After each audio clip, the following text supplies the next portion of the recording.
موضوع کو ہم سامعین کے سامنے پیش فرمائیں۔ استاد محترم جامعہ سراج العلوم پورنیہ۔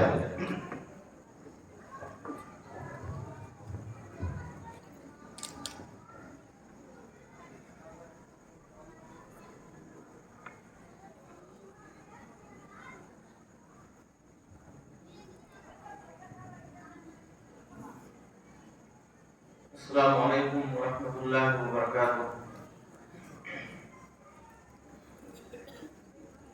الحمد للہ رب العالمین، وصلی اللہ علی نبینا محمد وعلی آلہ وصحبہ اجمعین، وبعد۔ قال اللہ تعالی اعوذ باللہ من الشیطان الرجیم، بسم اللہ الرحمن الرحیم، وَأَنكِحُوا الْأَيَامَ مِنكُمْ وَالصَّالِحِينَ مِنْ عِبَادِكُمْ وَإِمَائِكُمْ إِنْ يَكُونُوا فُقَرَاءَ يُغْنِهُمُ اللَّهُ مِنْ فَضْلِهِ وقال النبي صلی اللہ علیہ وسلم ان اعظم النکاح برکۃ ایسرہ مؤنہ۔ حضرات گرامی، قرآن مجید کی ایک آیت کریمہ اور اللہ کے نبی صلی اللہ علیہ وسلم کی ایک حدیث آپ حضرات کے سامنے میں نے پیش کی ہے۔ انہی دونوں کو محور بنا کر 10-15 منٹ آپ حضرات سے گفتگو ہوگی۔ رات کا کافی حصہ گزر چکا ہے، 11:30 بج چکے ہیں۔ مزید آپ حضرات کو تھکانا اور پریشان کرنا مناسب نہیں ہے، اور ہم لوگوں کو بھی صبح 7:30 بجے سے کلاس میں حاضر ہونا ہے، اس لیے ہم دونوں کے لیے بہتری اور عافیت اسی میں ہے کہ 10-15 منٹ ہی میں اس پروگرام کو ختم کر لیا جائے۔ میرا جو موضوع ہے تفصیل طلب ہے، لیکن پھر بھی 10-15 منٹ میں انشاءاللہ موضوع سے متعلق کچھ ضروری باتیں میں عرض کر دیتا ہوں۔ میں آپ حضرات کے سامنے 2-3 مثالیں رکھتا ہوں۔ قرون اولیٰ میں شادی بیاہ کا تصور کیا تھا، کس انداز کی شادیاں ہوتی تھیں۔ سب سے پہلی مثال خود نبی کریم جناب محمد رسول اللہ صلی اللہ علیہ وسلم کی ہے۔ آپ کی سب سے چھوٹی بیٹی حضرت فاطمہ رضی اللہ تعالی عنہ، بڑی محبت تھی اللہ کے نبی صلی اللہ علیہ وسلم کو اپنی اس بیٹی سے۔ ہر باپ کو اپنی بیٹی سے محبت ہوتی ہے، لیکن نبی کریم جناب محمد رسول اللہ صلی اللہ علیہ وسلم کو حد درجہ محبت اور شفقت تھی حضرت فاطمہ رضی اللہ تعالی عنہ سے۔ حال یہ تھا کہ ایک دن دوپہر کے وقت اللہ کے نبی صلی اللہ علیہ وسلم کہیں سے گھر تشریف لائے ہیں۔ حضرت عائشہ رضی اللہ تعالی عنہ جو نبی کریم صلی اللہ علیہ وسلم کی بیوی ہیں، انہوں نے عرض کیا اللہ کے پاک رسول، فاطمہ بیٹی آئی تھی۔ اللہ کے نبی جناب محمد رسول اللہ صلی اللہ علیہ وسلم فوراً اپنے گھر سے حضرت فاطمہ سے ملنے کے لیے چلے گئے۔ آخر ہماری بیٹی کس وجہ سے آئی تھی، ان کو پریشانی کیا ہے، تکلیف کیا ہے۔ بے شمار واقعات ہیں۔ اللہ کے نبی صلی اللہ علیہ وسلم اپنی بیٹی حضرت فاطمہ سے حد درجہ محبت کرتے تھے، لیکن آپ نے جب اپنی اسی بیٹی حضرت فاطمہ رضی اللہ تعالی عنہ کی شادی کی تو شادی کے لیے جس لڑکے کا انتخاب کیا وہ تھے حضرت علی رضی اللہ تعالی عنہ، جن کے پاس اپنا گھر نہیں تھا۔ حضرات گرامی، آج ہم اور آپ اپنی بیٹیوں کے لیے، یہ سماج کے جو ذمہ دار افراد یہاں بیٹھے ہیں، جب رشتہ تلاش کرنے کے لیے ہمارے سماج کے لوگ جاتے ہیں، کوئی داماد تلاشنا ہوتا ہے، تو جو معیار ہے ہمارا اور آپ کا وہ کیا ہے، ہم اور آپ سب جانتے ہیں۔ کس طرح کے رشتے کو ترجیح دی جاتی ہے، بڑا سا گھر ہو، بڑا پڑھا لکھا ہو، کئی بیگھہ کا جوتار ہو،